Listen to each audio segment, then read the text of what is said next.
Selamat malam, Bapak, Ibu, dan saudara-saudaraku sekalian yang saya kasih dalam nama Tuhan Yesus Kristus. Haleluya! Kita bertemu kembali pada acara KPP Online pada malam hari ini. Saudara-saudaraku, sebelum kita memulainya, maka marilah saudara-saudara semua yang menonton acara ini untuk kita sama-sama berdoa membuka acara ini di dalam doa. Mari Bapak Ibu saudara-saudara sekalian, mari kita bersatu di dalam doa. Ya Bapa kami yang ada di sorga, kami berdoa pada malam hari ini, kiranya berkat-Mu turun atas kami pada acara KPP online ini. Kiranya Roh-Mu yang bekerja dan berkuasa, yang memberitakan, sehingga firman yang diberitakan dapat membuat kami menjadi percaya kepada Yesus Kristus. Terima kasih Tuhan, kami mengucap syukur dan kami berdoa di dalam nama Tuhan Yesus. Amin. Nah, saudara-saudaraku sekalian, Bapak Ibu dan saudara-saudaraku sekalian, kita tahu bahwa besok adalah Jumat Agung, di mana kita akan memperingati penderitaan Yesus dan kematian Yesus di kayu salib 2000 tahun yang lalu. Saudara-saudaraku sekalian, karena kematiannya di kayu salib 2000 tahun yang lalu, maka kita diselamatkan. Dan karena penderitaannya dan bilur-bilurnya, maka kita disembuhkan. Nah, saudara-saudaraku sekalian, baiklah mari kita sambil mengingat 2000 tahun yang lalu.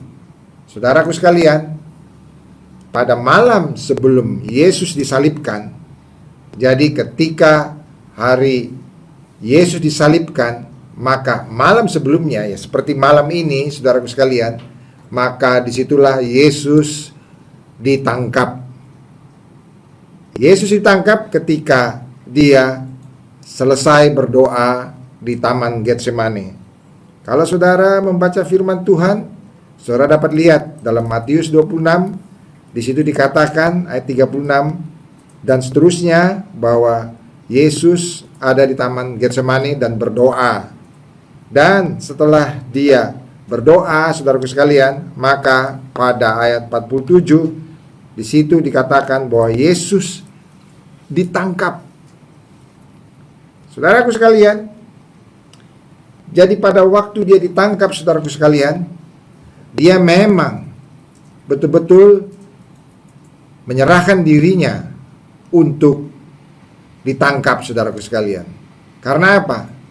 Karena kalau dia memilih untuk tidak mau ditangkap, maka dia dapat mendatangkan, saudaraku sekalian, malaikat-malaikat untuk membantu dia, untuk supaya dia tidak ditangkap. Tetapi, saudaraku sekalian, karena Yesus memang datang ke muka bumi ini, dan memang memilih untuk menebus kita, dan memang tahu akan ada penderitaan yang akan dihadapi, maka dia memilih untuk merelakan dirinya untuk ditangkap.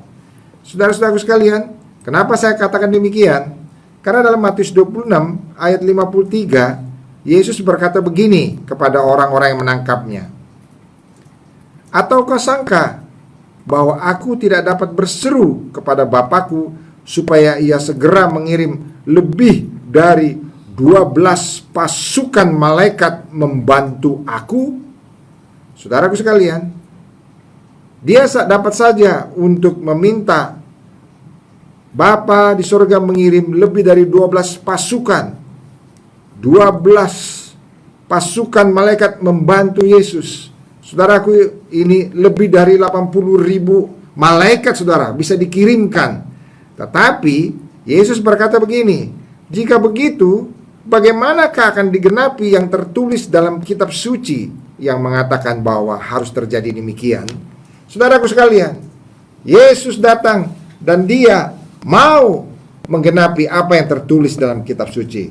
Nah, saudaraku sekalian, sesungguhnya setelah itu maka terjadilah satu penderitaan dan satu sengsara yang sangat-sangat besar yang dialami oleh Yesus sejak mulai malam hari itu, karena dia ditangkap pada waktu tengah malam, dan sejak dini hari maka dia disidang dan terus menerus sampai pagi dia disidang, dan akhirnya dia dibawa ke Pontius Pilatus. Nah, saudaraku sekalian, mari kita lihat apa yang dialami oleh Yesus itu, penderitaan yang dialami oleh Yesus, siksaan yang dialami oleh Yesus, sengsara yang dialami oleh Yesus.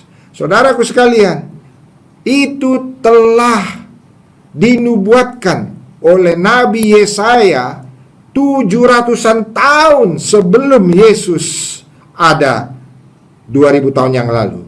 Jadi saudaraku sekalian, 700 tahun sebelum Yesus lahir, maka seorang nabi yang bernama Yesaya telah melihat penderitaan Yesus dalam Yesaya 53. Saudaraku, saya mau beritahu kepada saudara, dapatkah kita, katakanlah, bisa meramalkan 700 tahun yang lalu, 700 tahun yang akan datang, penderitaan seseorang dengan tepat, saudaraku sekalian?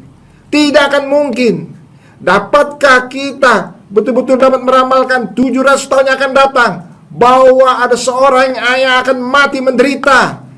Tidak mungkin, saudaraku sekalian, kecuali itu memang merupakan satu nubuatan yang berasal dari Bapa di sorga. Saudaraku sekalian, mari kita lihat apa yang dilihat oleh Yesaya 700 tahun sebelum Yesus menderita di kayu salib. Yesaya telah melihat penderitaan di kayu salib itu.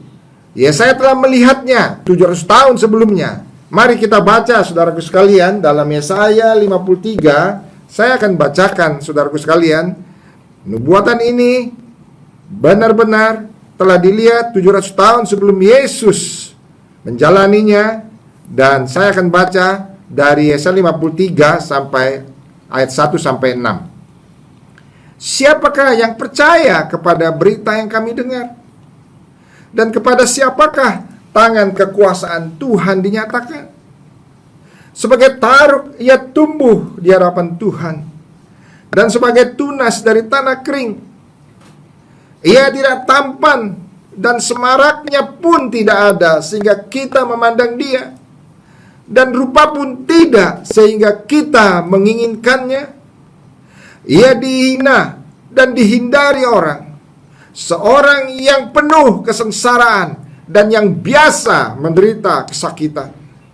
Ia sangat dihina sehingga orang menutup mukanya terhadap dia, dan bagi kita pun dia tidak masuk hitungan. Tetapi sesungguhnya penyakit kita lah yang ditanggungnya, dan kesengsaraan kita yang dipikulnya. Padahal kita mengira dia kena tulah, dipukul dan ditindas Allah.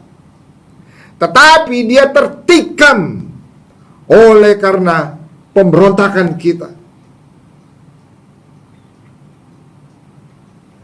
Dia diremukkan oleh karena kejahatan kita. Ganjaran yang mendatangkan keselamatan bagi kita ditimpakan kepadanya, dan oleh bilur-bilurnya kita menjadi sembuh. Kita sekalian sesat seperti domba, masing-masing kita mengambil jalannya sendiri. Tetapi Tuhan telah menimpakan kepadanya kejahatan kita sekalian. Saudaraku, saya bisa bacakan sampai ayat 12, tapi saya cukup bacakan sampai ayat 6. Saudaraku, Yesaya telah melihat penderitaan Yesus pada malam di mana dia akan disalibkan, saudaraku sekalian, sampai dia disalibkan, saudaraku sekalian. Yesaya telah melihat, dan Yesaya telah melihat sedemikian rupa sehingga dikatakan ia tidak tampan, dan semaraknya pun tidak ada sehingga kita memandang dia, dan rupa pun tidak sehingga kita menginginkannya. Saudaraku sekalian, Yesus begitu hancur, saudaraku sekalian, setelah dia mengalami satu siksaan dan pukulan oleh orang-orang Yahudi di mahkamah agama, saudaraku sekalian, pada malam itu sampai pagi hari. Maka dia mengalami siksaan oleh serdadu Romawi pada besok harinya, sampai dia disalibkan, saudaraku sekalian. Sehingga Yesaya mengatakan dia tidak tampan dan semaraknya pun tidak ada sehingga kita memandang dia, dan rupa pun tidak sehingga kita menginginkannya. Dia menjadi begitu rusak dan hancur, saudaraku sekalian. Ia dihina dan dihindari orang, seorang yang penuh kesengsaraan dan yang biasa menderita kesakitan. Ia sangat dihina, saudaraku sekalian. Saya telah melihat bahwa dia sangat dihina, sehingga saudaraku sekalian dia dipermalukan di tengah-tengah umum, saudaraku sekalian. Saudaraku sekalian, ia sangat dihina sehingga orang menutup mukanya terhadap dia. Dan bagi kita pun, dia tidak masuk hitungan. Memang dia tidak masuk hitungan, karena saudara dan saya tahu bahwa dia disalibkan bersama dengan dua orang penjahat di kiri dan kanannya. Dia tidak masuk hitungan. Dia seperti orang kriminal yang berat, karena dia digantung di kayu salib, saudaraku sekalian. Tetapi saya mengatakan, sesungguhnya penyakit kita yang ditanggungnya, dan kesengsaraan kita yang dipikulnya. Padahal kita mengira dia kena tulah dan dipukul dan ditindas Allah, saudaraku sekalian. Tetapi dia tertikam oleh karena pemberontakan kita, saudaraku sekalian. Apa pemberontakan kita selama ini? Apa pemberontakan kita selama ini? Apa kejahatan kita, saudaraku sekalian? Yesus tertikam oleh karena pemberontakan kita. Dia diremukkan oleh karena kejahatan kita. Apa kejahatan kita? Maka Yesus menanggungnya karena dia diremukkan oleh karena kejahatan kita. Ganjaran yang mendatangkan keselamatan bagi kita ditimpakan kepadanya, dan oleh bilur-bilurnya kita menjadi sembuh. Saudaraku sekalian, Yesaya telah melihat 700 tahun kemudian Yesus akan dicambuk dan akan berbilur-bilur. Saudaraku, bagaimana saya bisa meramalkan 700 tahun yang akan datang akan ada seseorang yang akan dicambuk, saudaraku sekalian? Saudaraku sekalian, tetapi Yesaya telah dapat melihatnya dan telah menubuatkannya, sehingga firman Tuhan ini berkata, oleh bilur-bilurnya kita menjadi sembuh. Kita sekalian sesat seperti domba, masing-masing kita mengambil jalannya sendiri. Tetapi Tuhan telah menimpakan kepadanya kejahatan kita sekalian. Saudara-saudaraku sekalian, Yesus naik ke kayu salib, saudaraku sekalian, dan dia telah mengalami siksaan dan penderitaan agoni yang begitu luar biasa, penderitaan sangat luar biasa, saudaraku sekalian. Itu dialaminya, dan Yesaya telah menuliskannya 700 tahun sebelumnya. Dan saudaraku sekalian, karena itu maukah kita percaya bahwa sesungguhnya firman Tuhan ini ya dan amin, bahwa memang Tuhan adalah benar, karena Tuhan telah merancangkan sedemikian rupa. Saudaraku sekalian, Tuhan telah memberitahukan nabinya hal ini akan terjadi 700 tahun sebelumnya. Saudaraku sekalian, maukah kita percaya bahwa Yesus telah mati di kayu salib untuk menanggung dosa-dosa kita, kejahatan kita dipikulnya, pemberontakan kita dipikulnya, dosa-dosa kita dipikulnya. Saudaraku sekalian, maukah kita percaya akan hal itu? Saudaraku, inilah berita pada malam hari ini. Besok ketika kita merayakan Jumat Agung, maka ingatlah bahwa Yesus tergantung di kayu salib dan mati, saudaraku sekalian, untuk menanggung dosa-dosa saudara dan saya, saudaraku sekalian. Saudaraku, karena kematiannya lah maka kita diselamatkan. Karena kematiannya lah maka kita bisa diselamatkan, saudaraku sekalian. Karena darahnya lah maka kita bisa ditebus, saudaraku sekalian. Tidak ada yang dapat membayar hutang dosa kita. Saudaraku sekalian, perbuatan baik kita tidak cukup untuk membayar segala dosa-dosa kita, tetapi hanya darah Yesus yang sanggup membayar hutang-hutang dosa saudara dan dosa saya. Saudaraku, maukah saudara percaya bahwa Yesus tergantung di kayu salib karena untuk menebus kita? Karena itulah firman Tuhan berkata dalam Yohanes 3:16, karena begitu besar kasih Allah akan dunia ini, sehingga barang siapa binasa, melainkan beroleh hidup yang kekal. Saudaraku sekalian yang menonton acara ini, maukah saudara percaya pada Yesus? Maukah saudara diselamatkan oleh Yesus? Yesus telah membayar kita dengan darahnya sendiri, saudaraku sekalian. Yesus telah membayar kita dengan nyawanya sendiri, dan dia memilih untuk melakukan itu. Kalau dia tidak mau, dia dapat meminta kepada Bapa di sorga untuk mengirimkan 12 pasukan malaikat, saudaraku sekalian. Lebih dari 80.000 malaikat bisa dikirimkan, tetapi dia tidak mau karena dia memang memilih jalan salib untuk menyelamatkan kita. Saudaraku sekalian, maukah saudara percaya pada Yesus? Kalau saudara mau percaya, saudaraku sekalian, mari saudara yang menonton acara ini, mari berdoa. Saudaraku sekalian, ikuti doa saya sebagai tanda saudara percaya kepada Yesus. Mari kita berdoa. Tuhan Yesus, saya mau percaya kepadamu. Tuhan Yesus, Engkau tergantung di kayu salib untuk menggantikan aku yang berdosa ini. Engkau menderita sengsara karena aku. Tuhan Yesus, saya percaya padamu. Masuklah ke dalam hatiku.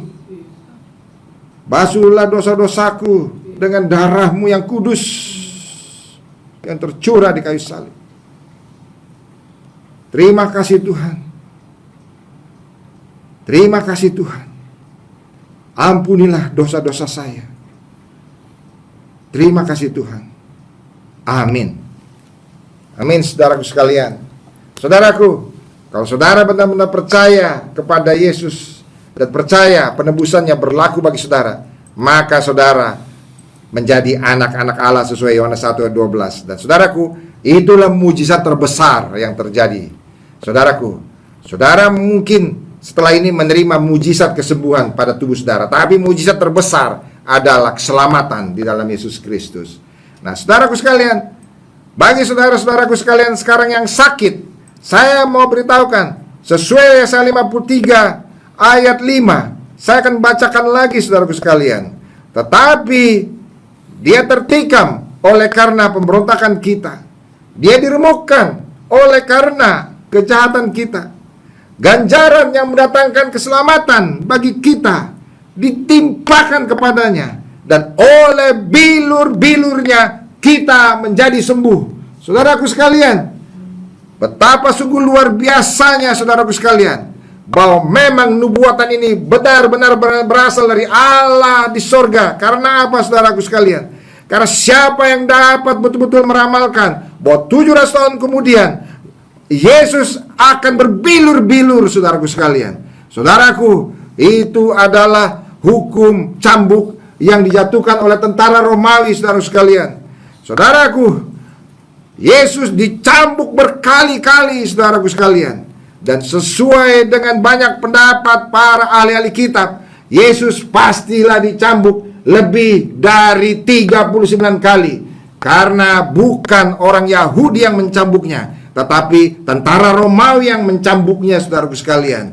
Saudara-saudaraku sekalian, bahkan dalam penelitian dalam buku manusia kain kafan, saudaraku sekalian, dikatakan sampai 121 kali cambukan itu mengena pada tubuh Kristus. Saudaraku sekalian, cambuknya bukan main-main, tetapi cambuk itu pada ujungnya ada satu logam yang bisa mencabik tubuh dan daging orang yang dicambuk, saudaraku sekalian. Saudara dapat bayangkan betapa menderitanya Yesus ketika dia dicambuk, saudaraku sekalian, sampai berkali-kali. Karena satu kali cambukan, saudaraku sekalian, talinya itu bercabang-cabang, sehingga sekali cambuk, saudaraku sekalian, maka Yesus benar-benar menderita. Tetapi firman Tuhan berkata, oleh bilur-bilurnya kita menjadi sembuh, saudaraku sekalian. Karena itu maka kenapa kita bisa percaya bahwa kita bisa disembuhkan. Kenapa kita mempunyai keyakinan iman bahwa kita disembuhkan, bisa disembuhkan. Itu bukan karena sesuatu yang omong kosong, tapi karena firman Tuhan.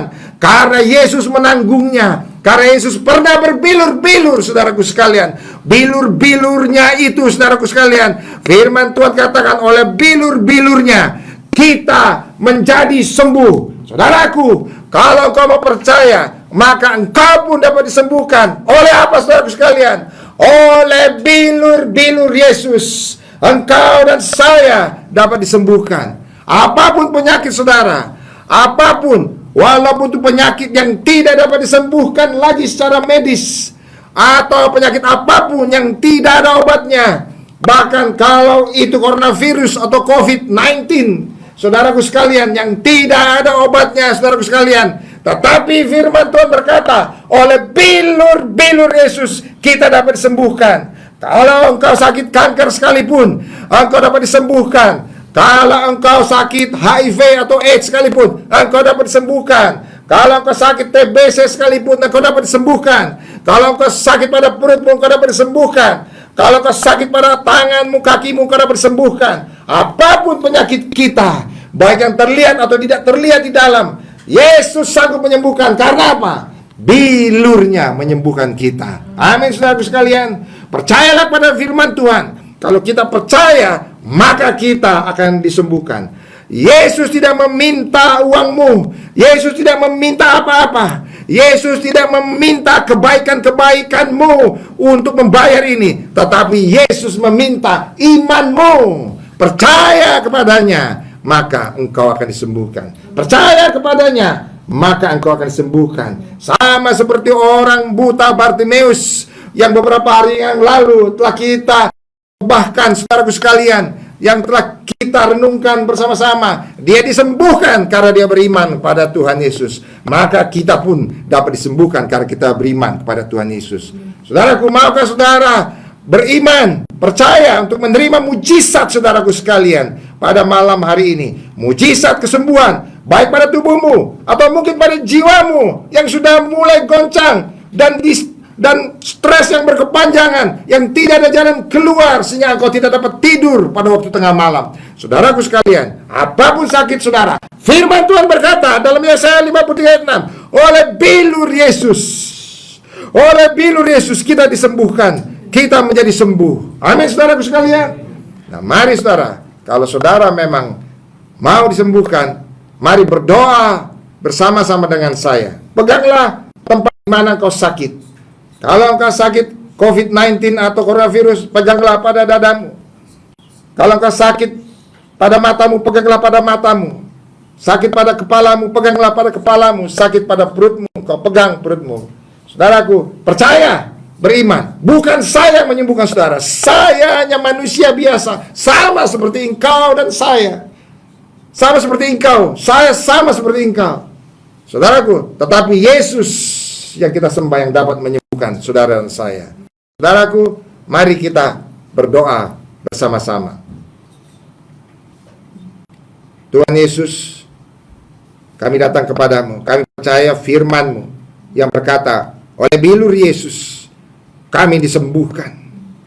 Oh Tuhan, Yesus telah menderita dan telah berbilur-bilur, tetapi firman-Mu berkata oleh bilurnya kami disembuhkan. Dan kami percaya ini. Karena itu kami tumpangkan tangan atas tempat di mana kami sakit.